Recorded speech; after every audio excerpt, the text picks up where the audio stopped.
നിങ്ങളുടെ ഇഷ്ട പരമ്പരകൾ എക്സ്ക്ലൂസീവായി സൺ നെക്സ്റ്റ് ആപ്പിലൂടെ തികച്ചും ഫ്രീ ആയി ഇപ്പോഴേ ആപ്പ് ഡൗൺലോഡ് ചെയ്യൂ.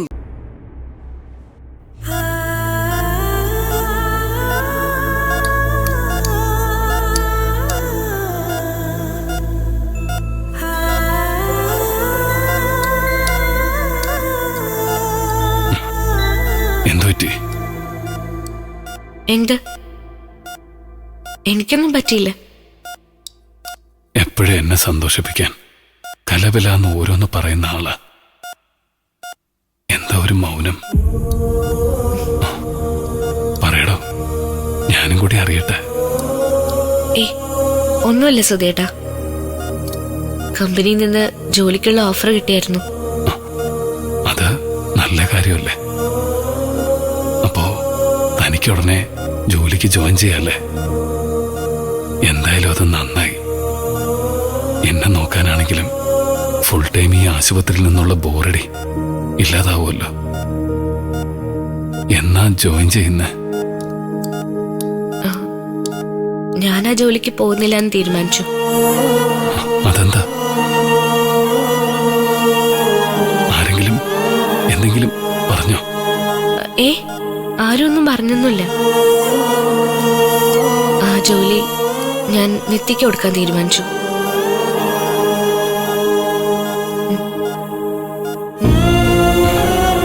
കുടിക്ക് സുധേട്ടാ. അതെന്തിനാ ആ ജോലി നിത്യയ്ക്ക് കൊടുക്കുന്നത്? ഒരു ജോലിയുടെ ആവശ്യം ഇപ്പോ നിനക്കല്ലേ ഉള്ളത്? അല്ലെങ്കിൽ തന്നെ ആ ജോലി നിനക്ക് ശരിയാക്കി തരണമെന്നല്ലേ ഞാൻ കമ്പനിയോട് ആവശ്യപ്പെട്ടത്. അതെങ്ങനെ അവക്ക് കൊടുക്കാൻ പറ്റും? ആ ജോലി വേണമെന്ന് അവള് നിന്നോട് ആവശ്യപ്പെട്ടോ?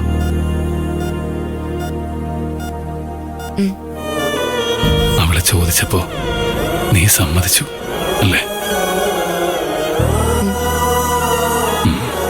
അവളോട് ഞാൻ സംസാരിക്കാം. വേണ്ട സുധേട്ടാ, സുധേട്ടൻ ആരോടും ഒന്നും സംസാരിക്കണ്ട.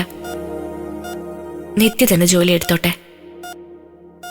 ഞാൻ വേറെ എന്തെങ്കിലും ജോലി കണ്ടെത്തിക്കോളാം. അല്ലെങ്കിൽ തന്നെ PSCയുടെ അഡ്വൈസ് മെമ്മോ ഉടൻ വരുന്ന പറഞ്ഞത്.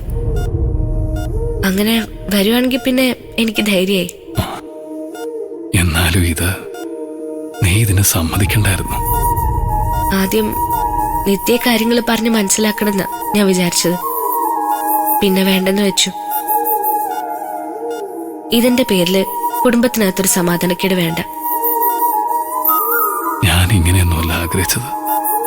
നീ ജോലിക്ക് പോകുന്ന കാര്യം എനിക്ക് ചിന്തിക്കാൻ പോലും കഴിയുന്നില്ല.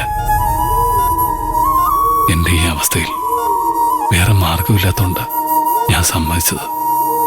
ഇക്കാലത്ത് ഭാര്യയ്ക്കും ഭർത്താവിനും ജോലി ഉണ്ടായിട്ട് തന്നെ ജീവിക്കാൻ പറ്റുന്നില്ല. അപ്പോഴാ എന്നെ വെറുതെ ഇരുത്താൻ പോകുന്ന.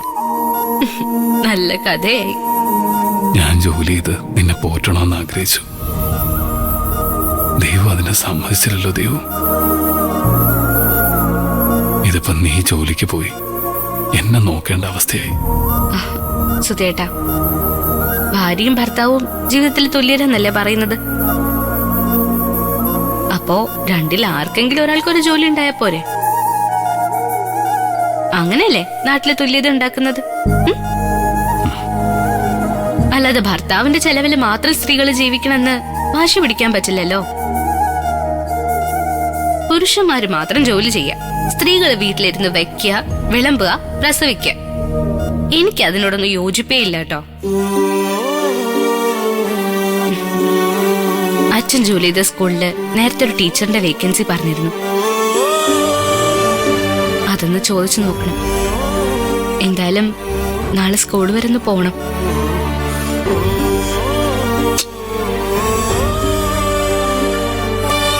എന്തിനാ ഈ വിഷമിക്കുന്നത്? ഞാനാ ഇതുപോലെ കിടന്നിരുന്നെങ്കിൽ സുധേട്ടൻ എന്നെ നോക്കില്ലേ? അതോ എന്നെ ഇട്ടിട്ടങ്ങ് പോവോ? ഒരു കാര്യം ചെയ്യാം. നാളെ എന്തെങ്കിലും എനിക്ക് വയ്യാതെ വന്നാ ഇതിന് പകരം സുധേട്ടൻ എന്നെ നോക്കിക്കോ. ഞാൻ ഒരു പരാതിയും പറയത്തില്ല. അന്നെങ്ങനെ എന്നെ നോക്കിയില്ലെങ്കിലും ഉണ്ടല്ലോ, കഴുത്തിന് ഞെക്കിപ്പിടിച്ച് കൊല്ലും ഞാൻ. അതുകൊണ്ട് ഇപ്പൊ എന്റെ പൊന്നുമോൻ വിഷമിക്കണ്ട. പിന്നെ എന്റെ മുൻപിൽ കരഞ്ഞതൊക്കെ ഇരിക്കട്ടെ, വേറെ ആരുടെയെങ്കിലും മുൻപിൽ ഒരു തുള്ളി കണ്ണുനീര് കാണിച്ച എന്റെ സ്വഭാവം മാറും, പറഞ്ഞേക്കാം. കുടിക്ക.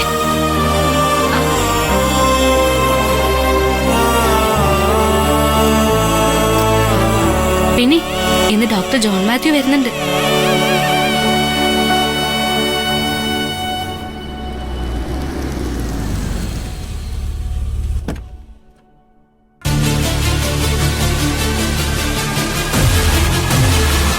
Hello, doctor. Hi, sir. How are you?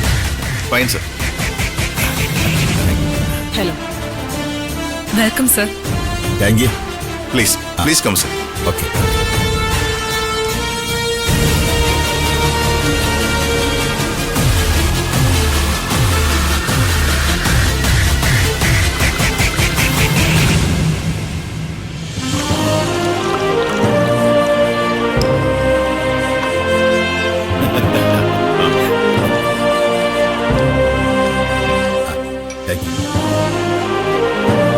എന്നിട്ട് ആ പേഷ്യന്റ് ഇപ്പൊ ഓക്കെ അല്ലേ?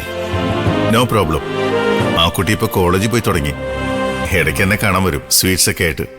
എപ്പോഴും ഡോക്ടറുടെ കാര്യം പറയും. ഇതൊന്നും നമ്മുടെ കയ്യിലല്ലല്ലോ, അങ്ങനെ അങ്ങ് സംഭവിക്കുന്നു. നമ്മളതിന് കാരണമാകുന്നു, അത്രേ ഉള്ളൂ. Sir, patient list.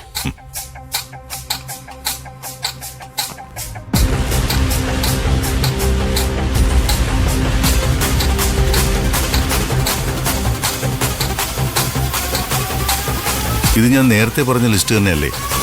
അതെ ഡോക്ടർ. ഇതിൽ സുധിയുടെ പേരെവിടെ? Doctor John Mathew sir consult ചെയ്യേണ്ട ആദ്യത്തെ പേഷ്യന്റ് സുധി ആയിരുന്നല്ലോ.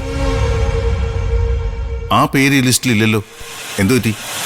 ഡോക്ടർ, അത് പിന്നെ അക്ഷര മാഡം നിർബന്ധിച്ചതുകൊണ്ട് ഐ എം സോറി ഡോക്ടർ.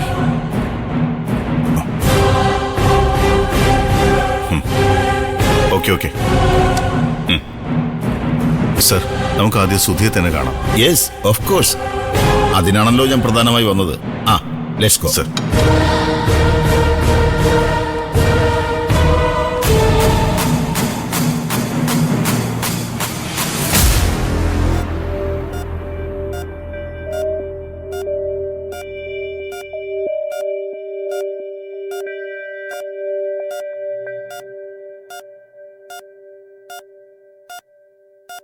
സുധിക്ക് ഇദ്ദേഹത്തെ മനസ്സിലായോ? ഇതാണ് ഡോക്ടർ ജോൺ മാത്യു. എന്തൊക്കെയുണ്ട് സുധി, സുഖമാണോ? ഡോക്ടർ വരാനുള്ള കാത്തിരിപ്പായിരുന്നു ഇത്രയും ദിവസം. ഇപ്പൊ വന്നില്ലേ? ഇനി നമുക്ക് നോക്കാം.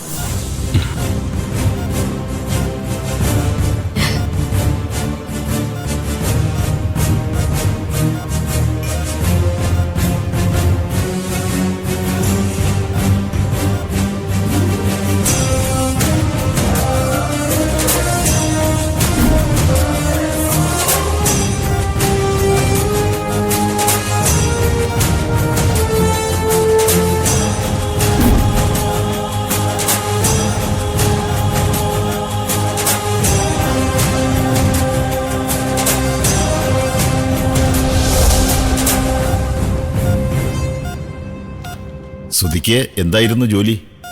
ഒരു കൺസ്ട്രക്ഷൻ കമ്പനിയിലായിരുന്നു സർ. ശരി, നമുക്കിനിയും ജോലിക്ക് പോകണ്ടേ? പോണം സർ. എനിക്കിവിടെ നിന്ന് എഴുന്നേക്കാൻ കഴിയില്ലേ സർ? തീർച്ചയായും. എന്താ സംശയം? ഇതത്ര വലിയ സീരിയസ് പ്രോബ്ലം ഒന്നുമല്ല. ഇതിനേക്കാൾ സീരിയസ് ആയ ഒരുപാട് കേസുകൾ സർജറി കൊണ്ട് ശരിയായിട്ടുണ്ട്. ഞാൻ വെറുതെ പറയുന്നതല്ല. നമുക്കുടനെ സർജറി ചെയ്തേക്കാം. എന്തിനാ ചുമ്മാ ലേറ്റാക്കുന്നത്, അല്ലേ സുധി?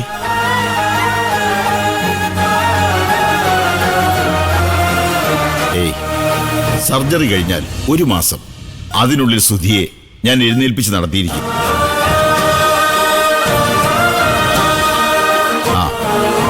വൈഫാണല്ലേ? അതെ സർ. നിങ്ങളെക്കുറിച്ച് ഡോക്ടർ നിരഞ്ജൻ എന്നോട് ഒരുപാട് കാര്യങ്ങൾ പറഞ്ഞു. ആത്മവിശ്വാസം പകരാൻ ഇങ്ങനെ ഒരാൾ കൂടെയുള്ളപ്പോ നിങ്ങൾ എന്തിനാ സുധി പേടിക്കുന്നത്? ധൈര്യമായിരിക്കൂ. ദേവികയുടെ കൈ പിടിച്ച് സുധി ഇവിടെ നിന്ന് എഴുന്നേറ്റ് നടക്കും. ലൈഫ് എല്ലാം പഴയതുപോലെയാകും. I am sure. ഇപ്പൊ സുധിക്ക് നല്ല ആത്മവിശ്വാസം തോന്നുന്നില്ലേ? ഉവ്വ് ഡോക്ടർ, എനിക്കിപ്പോ നല്ല പ്രതീക്ഷയുണ്ട്. ഈ കോൺഫിഡൻസ് ആണ് വേണ്ടത്. മനസ്സുകൊണ്ട് പ്രിപ്പയർ ആയിക്കൊള്ളൂ. സർജറിക്ക് വേണ്ടി മാത്രമല്ല, സ്വന്തം ലൈഫിലേക്കും തിരിച്ചു വരാൻ.